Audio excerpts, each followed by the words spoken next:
Food sale చేస్తూ మా జీవనాన్ని సాగించేవాళ్ళం.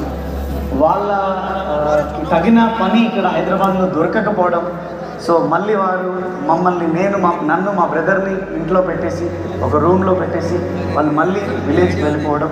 సో అక్కడ మళ్ళీ అగ్రికల్చర్ని మళ్ళీ కంటిన్యూ చేయడం జరిగింది.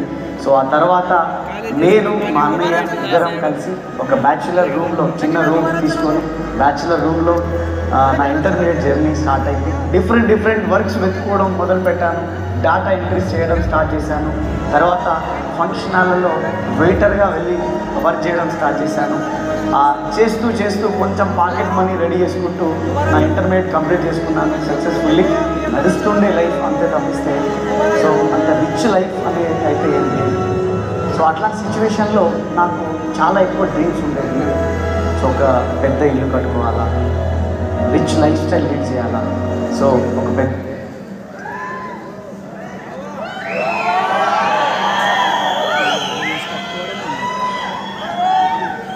నేను ఒక మారుమూల గ్రామం ఖానాపురంలో జన్మించాను.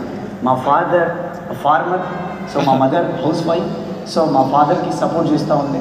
సో అట్లాంటి సిచ్యువేషన్లో మేము ఇట్లా స్కూల్కి వెళ్ళి చదువుతలేము అని ఒక ఆలోచనతో మా ఫాదర్ ఇక్కడ పిల్లలు ఉంచొద్దు అని ఒక ఆలోచనతో మమ్మల్ని హైదరాబాద్కి తీసుకురావడం జరిగింది. నేను మొట్టమొదట హైదరాబాద్కి 2006 సంవత్సరంలో రావడం జరిగింది. సో నేను నా స్కూల్లో 7th క్లాస్ వరకు కంప్లీట్ చేశాను. సో అప్పుడు చాలా ఇబ్బంది, అంటే ఎన్నో బాధలు. హైదరాబాద్ రావడం, నేను మా మదర్ మా ఫాదర్ ముగ్గురం కూర్చొని షాప్లో ఫుడ్ సేల్ చేస్తూ మా జీవనాన్ని సాగించేవాళ్ళం. వాళ్ళకి తగిన పని ఇక్కడ హైదరాబాద్లో దొరకకపోవడం, సో మళ్ళీ వారు మమ్మల్ని నన్ను మా బ్రదర్ని ఇంట్లో పెట్టేసి ఒక రూమ్లో పెట్టేసి వాళ్ళు మళ్ళీ విలేజ్కి వెళ్ళిపోవడం. సో అక్కడ మళ్ళీ అగ్రికల్చర్ని మళ్ళీ కంటిన్యూ చేయడం జరిగింది. సో ఆ తర్వాత నేను మా అన్నయ్య ఇద్దరం కలిసి ఒక బ్యాచులర్ రూమ్లో చిన్న రూమ్ తీసుకొని బ్యాచులర్ రూమ్లో నా ఇంటర్మీడియట్ జర్నీ స్టార్ట్ అయింది. డిఫరెంట్ వర్క్స్ వెతుక్కోవడం మొదలుపెట్టాను. డేటా ఎంట్రీస్ చేయడం స్టార్ట్ చేశాను. తర్వాత ఫంక్షన్ హాల్లో వెయిటర్గా వెళ్ళి వర్క్ చేయడం స్టార్ట్ చేశాను. చేస్తూ కొంచెం పాకెట్ మనీ రెడీ చేసుకుంటూ నా ఇంటర్మీడియట్ కంప్లీట్ చేసుకున్నాను సక్సెస్ఫుల్లీ. నడుస్తుండే లైఫ్ అంతే తప్పిస్తే సో అంత రిచ్ లైఫ్ అనేది అయితే ఏం లేదు. సో అట్లాంటి సిచ్యువేషన్లో నాకు చాలా ఎక్కువ డ్రీమ్స్ ఉండేవి. సో ఒక పెద్ద ఇల్లు కట్టుకోవాలా, రిచ్ లైఫ్ స్టైల్ లీడ్ చేయాలా, సో ఒక పెద్ద కారులో నేను తిరగాల. సో ఎందుకంటే నా చుట్టూ ఉన్న పరిస్థితులు చూస్తున్నప్పుడు చాలా ఇబ్బందికరంగా అనిపించేవి. సో అప్పుడే నేను డిసైడ్ అయినా నా జీవితంలో ఇట్లాంటి లైఫ్ నేను చూడొద్దు, రిచ్ లైఫ్లో నేను ఉండాలి అని చెప్పి నేను డ్రీమ్ చేశాను. సో నా మిత్రుడు, నా బెస్ట్ ఫ్రెండ్ ఒకరోజు నేను కలిశాను. వాడు నాతో ఒక మాట అన్నాడు, అరే ఎవరు నిన్ను నమ్మినా లేదో నాకు తెలీదు, కానీ నీ మీద నాకు నమ్మకం ఉంది, నువ్వు స్టార్ట్ చేయరా, నేను నీకు హెల్ప్ చేస్తా. సో అని చెప్పి ఒక 5000 రూపీస్ నాకు అతను ఇవ్వడం జరిగింది. సో ఆ రోజు నేను బిజినెస్ స్టార్ట్ చేశాను, వెస్టీజ్. సో ఆ తర్వాత నా జీవితంలో ఒక మ్యాజిక్ జరిగింది. సో నా జర్నీ అట్లా స్టార్ట్ అయింది. నా ఫస్ట్ మంత్ ఇన్కమ్ వెస్టీజ్ నుంచి 164 రూపీస్. అందరికి చెప్పలేదు కాబట్టి నేను ఏం చేశానంటే నా వాట్సాప్ స్టేటస్లో పెట్టడం జరిగింది. నాకు ఆల్మోస్ట్ కొన్ని 100 కామెంట్స్ రావడం జరిగింది.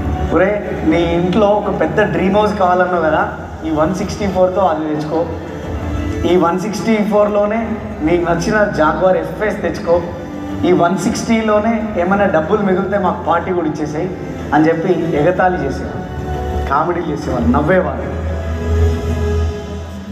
కానీ ఈరోజు వెస్టీజ్ ద్వారా నా లైఫ్లో అసలు మర్చిపోలేని రోజులు ప్రతి ఒక్కటి కూడా మేము వెస్టీజ్ స్టార్ట్ చేసినప్పటి నుంచి. ఎందుకు అని అంటే ప్రైస్ ట్యాగ్ చూడకుండా డ్రెస్సెస్ తీసుకోవడము. సో దాంతోపాటుగా నా డ్రీమ్ హోమ్, నా కళ నెరవేరింది. ఈరోజు నా ఓన్ థియేటర్లో నా ఫ్యామిలీతో నేను అద్భుతమైన సినిమా చూస్తున్నాను, బీభత్సంగా ఎంజాయ్ చేస్తూ ఉన్నాను. నేను ఈ బిజినెస్ని చాలా పెద్దగా బిల్డ్ చేయడానికి గల కారణం ఏమిటంటే నా పాప పెద్దదైన తర్వాత మా నాన్న అంటే పాల డబ్బకు డబ్బులు లేనోడు అని అనుకోవద్దు, ఈ ప్రపంచంలోనే ది బెస్ట్ పేరెంట్స్ అనుకోవాలి అని అనుకున్నాను. అందుకే ఈ బిజినెస్ని చాలా సీరియస్గా బిల్డ్ చేశాను. యూనివర్సిటీ కంప్లీట్ చేయగలను. సో ఒక సాధారణమైన మహిళని నా వల్లనే జరిగినప్పుడు మీ వల్ల ఎందుకు కాదు, మీతో కూడా అవుతుంది. ఆయియే మిల్కర్ కామ్ కర్తే. Hello friends, good morning. నా పేరు శ్రీనివాస్ వడ్డెమాను. Friends, I'm Shivani Vaddemanu. మేము వెస్టీజ్లో హైయెస్ట్ లెవెల్ DUCD లెవెల్లో ఉన్నాము with winning team combination, and we are so happy and my family also very happy.